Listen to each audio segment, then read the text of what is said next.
Uy, ano na mga siswa, mga lodi, mga karuba. Isama mo na din yung mga katropa natin, mga panot dyan. Yung panot tinapay, ito naman, oh.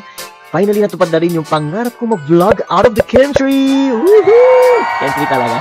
Teka, medyo nakakahilo din talaga eh. Nahilo ka rin ba? Ewan ko ba, dami ko kasing alam gawin dyan eh. Well, abangan nyo na lang yung pamamasyal ko. Ano, may kasamang kulitan at harutan syempre. Gusto mo yan, di ba? Syempre, di mawawala yan. Malandi tayo eh. Parang ikaw. Charot. Sabi guys, napakaganda ng cinematography. Cinematography movie. Dahil lang, sobrang Instagrammable ng Jongkong at Macau.